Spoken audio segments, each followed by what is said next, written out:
Hey guys, namaste, and I hope all of you are doing great. Hope things are good with you. Hope you're safe. All these new variants are popping out every now and then, so be cautious there. Okay, so we're continuing the Venus in the 10th now. The Venus, as you know, is the graha of your expression, your stimuli, your sensory perceptions. How do you connect? How does the soul actually, when I say you, it's always the soul. It's always about the soul, by the way. So how does the soul gets connected with the materialistic plane of living that we are, which is through our senses, right? Now, the next is the 10th. The 10th is the house of karma. It's called karma because karma literally means action. And it's flanked from the 9th and 11th. Now, the 9th, as I said earlier, is the house of planning tactics, learning your lessons and things like that. Of course, if you don't put it into action, then what is the point of actually learning, right? So the 10th is that. Taking all the information from the 9th and whatever that you have gained, understood, now putting into action. So executing all the learnings of the 9th into action is what the 10th house is all about. So sometimes you notice that people, they know what needs to be done, but they don't do it. Do you notice? Even if you are in that situation, I would like to hear it from you. Do you have that thing in you? You know exactly what needs to be done. Okay, then an exam is coming. You need to cover these chapters within this number of days, but you don't do it. Or you need to, eat the right food so that you can maintain a good, healthy lifestyle. You know about it, but you don't do it, right? So that's the reason for that is the 10th house is weak or is afflicted. Okay, so that's about the 10th. I'm just scratching the surface. Okay, it's just a little bit about the 10th house. Now, putting these two together, let's say if you have a powerful Venus, in a dignified 10th house, strong and good, unafflicted 10th house, what are the top 5 amazing things that you'll have? Okay, let's start. Number 1 is this person have this unwavering focus, unwavering connection and engagement when they come into a communication. Now, communication doesn't only mean speech, right? The way we talk is one way we communicate. Of course, there are other means of communication. Even our eyes sometimes will quote unquote talk, communicate. Our body language, our gestures, all these are means of communication. So whatever form of communications that comes to these people, they give their unwavering attention. The focus, the engagement is so strong. For them, if you do not, if someone talks about something, it can be a father giving you advice. It can be that you're in a lecture, your professor is giving a talk. What not, right? Any kind of engagement. Even if your friend, comes to you and she pours out all your problems, in any situation, they will give their whole heart and soul. That you can see that they're sincerely listening to what you are doing. That action there is such a powerful thing. It reminds me of one of the phrases that I like in the Bhagavad Gita, when Arjuna goes to Lord Krishna to understand what does it means to do an action. What does a job really mean? How should he behave in doing something? So Krishna says, if I'm not mistaken, it's Maya Vashya Manoyamam Nitya Yukta Upasate Shraddayo Parayo Pretaas Teme Yuktatama Mata chapter 12 verse 2, I think.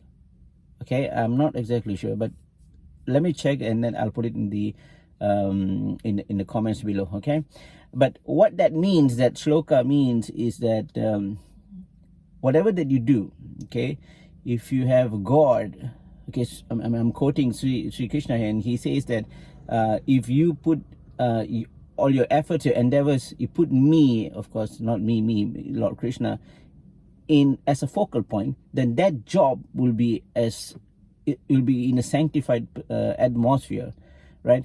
And when an atmosphere is sanctified, because you put God in everything that you do, right? Even let's say you're going for an interview, for example, you put God as a focal point there, right? And whether you get it or not, you leave it to God. God decides. Okay, if you get the job, then yes, Okay, God wants you to have it. If you don't get the job, then God says there's a better job waiting for you. That is the gist of that message, right? So that is why these people, when they engage in someone, they have God as the focal point. So that action that they do will be always fruitful. It's always sanctified. Okay, so that's number one. Number two is that they make astute decision. Now, astute, I mean that whatever that they do, they has a very efficient, a productive result. Okay, it can be as simple as buying groceries. They will not go on a Sunday morning because there's no many people there, and they'll go like Monday morning where you have fresh new stock.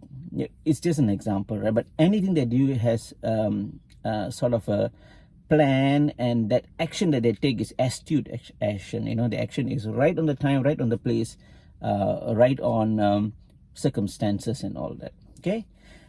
Number three is this is a gift they have. Now I do have a little bit of that gift as well, because I have my Venus is in the 7th.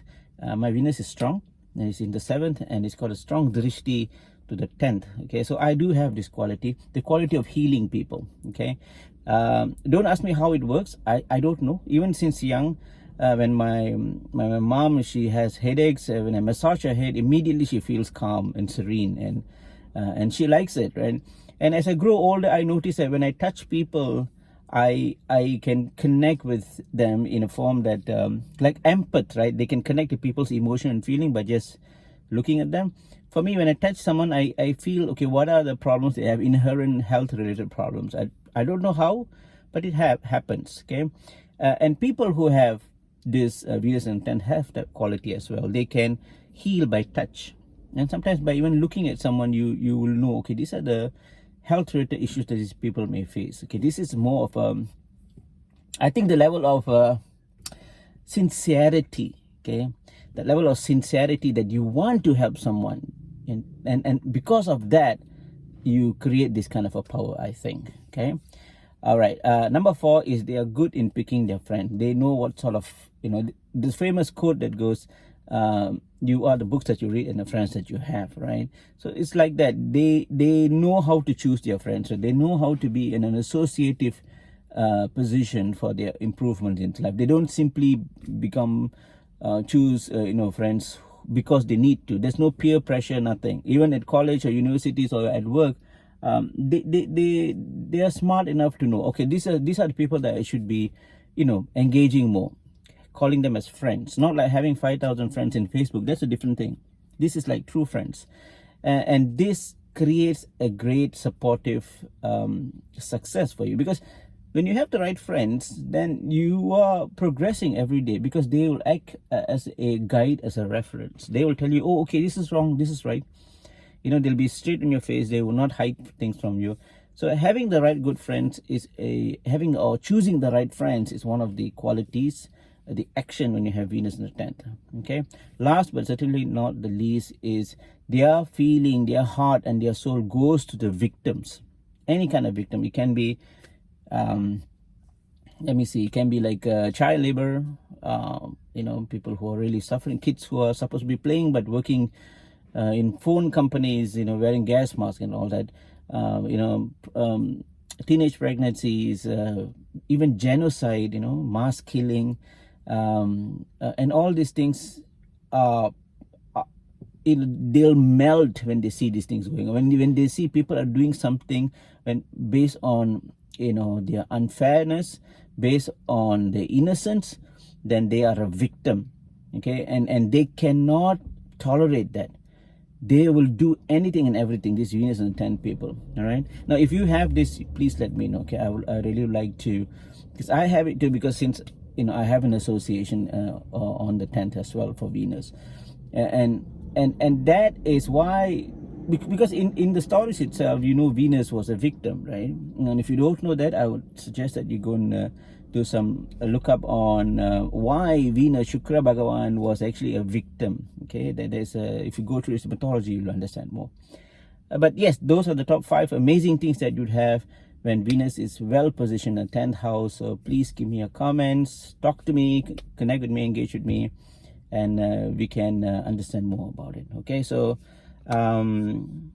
thanks for listening. Take care. I'll see you in the next one. Namaste.